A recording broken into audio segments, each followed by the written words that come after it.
Thank you, President Myers, for your deep insights on the future of place-based innovation, the challenges and the great opportunities if we as a nation build out all of the diverse and expertise across our country to have an innovation nation going forward. We've had an incredible afternoon today for the 2021 National Competitiveness Forum of the Council on Competitiveness. First, let me thank all of our members and all of our partners who've joined us today, and of course to our tremendous speakers. On behalf of the board and the executive committee, I want to also formally thank Secretaries Granholm and Raimondo and Senator Klobuchar for representing the power and potential and commitment of our great public sector leaders and teaming with the Council on Competitiveness, our members from across industry, academia, labor, and the national labs to build our innovation and competitive future. The Council stands ready to engage with all of our nation's policy leaders, the federal level, states, and in regions to build this new innovation agenda.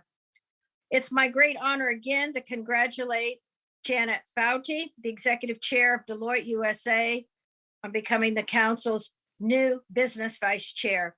Janet, I know we will build on the decade plus work of the Council and Deloitte undertaken together on a range of critical competitiveness issues and drivers, from pioneering research on the future of innovation to mapping the world's manufacturing potential and the emergence of the United States as a major 21st century manufacturing power. We are very excited for what comes next under the leadership of Janet as our vice chair for business, coming together with the great board of directors of the Council on Competitiveness. And so first, let me thank our chairman, Brian Moynihan, for his tremendous leadership and commitment to the Council, our university vice chair, Joan Gable, our labor vice chair, Lonnie Stevenson, and our chair emeritus, Chad Holliday.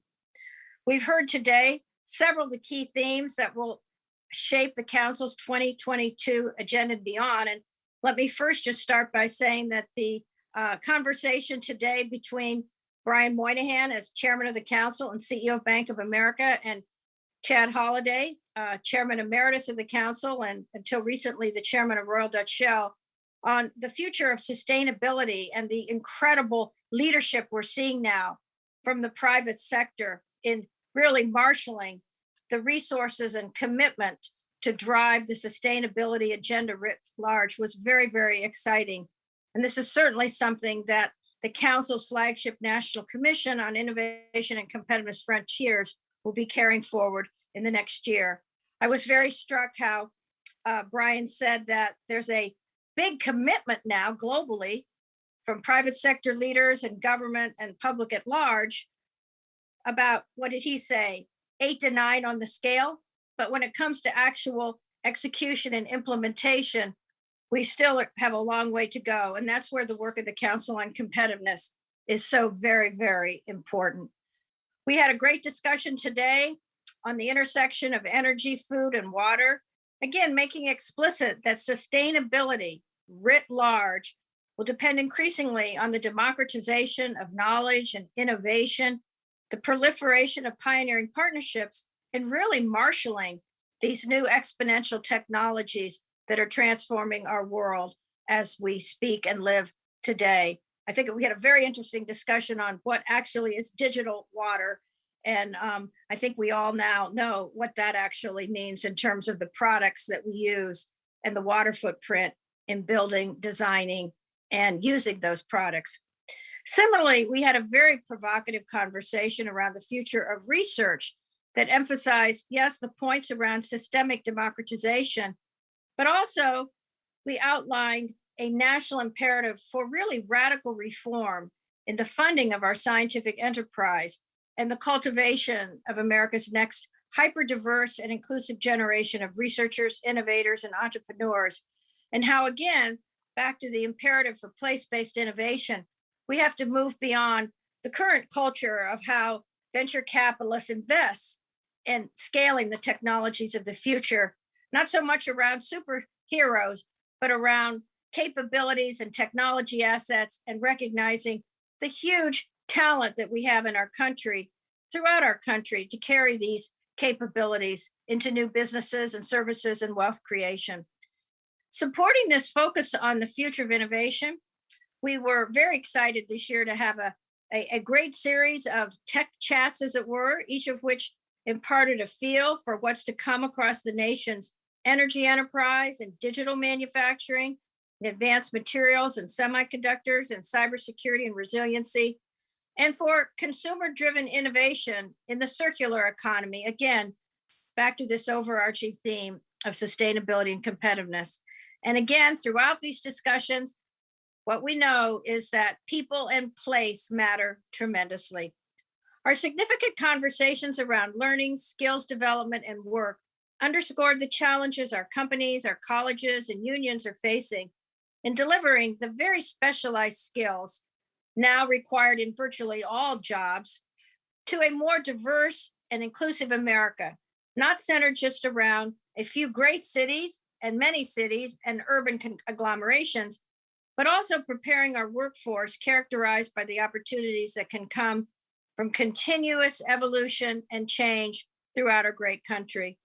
We heard from cutting edge leaders on new efforts to redefine and redesign living standards, focusing not just on lifespans, but on our health spans, learning quickly in the accelerated innovation space unleashed by the current COVID-19 pandemic, but also by the generational investments in long-term basic research and development, the seed corn of our innovation.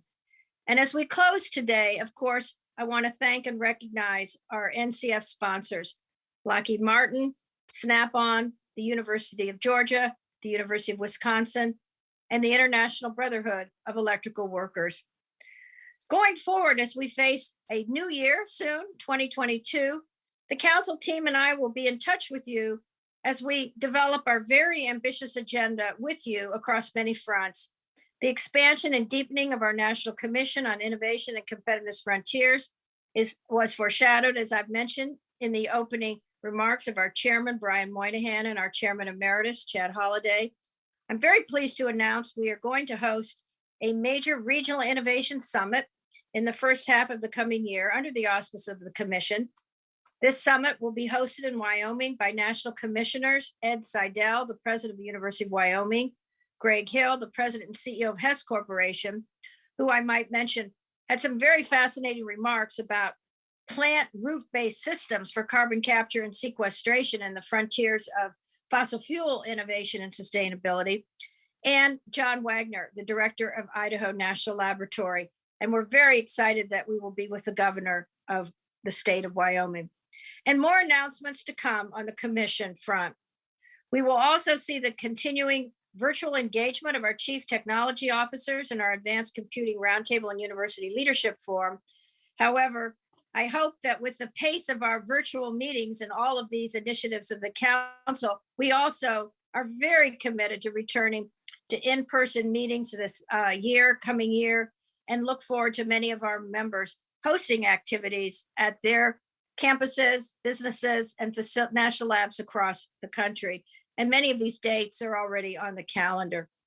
The council continues our leadership as the founder and board member of the Global Federation of Competitiveness Councils.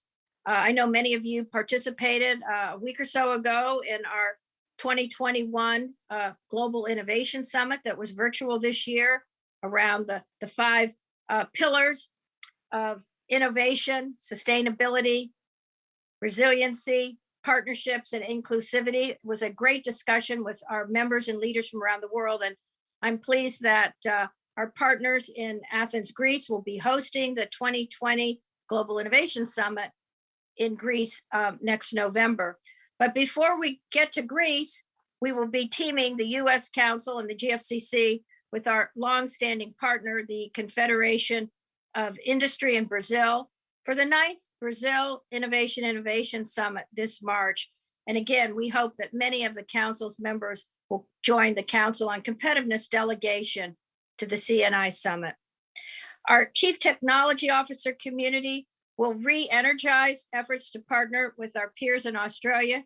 We've been working again virtually, but hope in 2022 we will be able to re-engage in person with our great partners in Australia, CIRO, and the Committee on Competitiveness, Advisory Committee on Competitiveness in Healthcare, where again, the very strategic national partnership between the US and Australia and the UK and other allies is being carried forward through technology statecraft as well.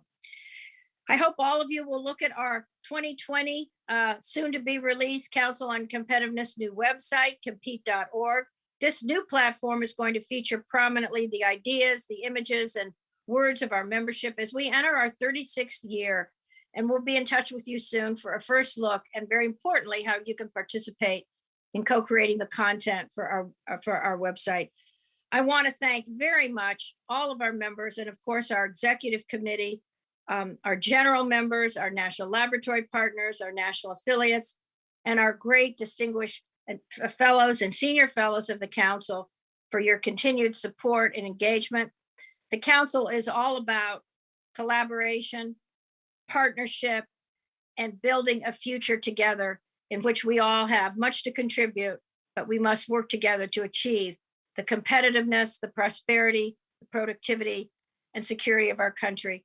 I want, of course, thank the great council team, our two executive vice presidents, Chad Evans and Bill Bates, for their tremendous work and participation in both the design and execution of the summit, as well as Yasmin Hilbert and our entire team, subject matter, our great public affairs and communication partners for ensuring a seamless execution today. So let me wish everyone a wonderful upcoming holiday, safe travels wherever you're going to be, or if you're at home as well, and look forward to seeing you in person in 2022. Thank you so much.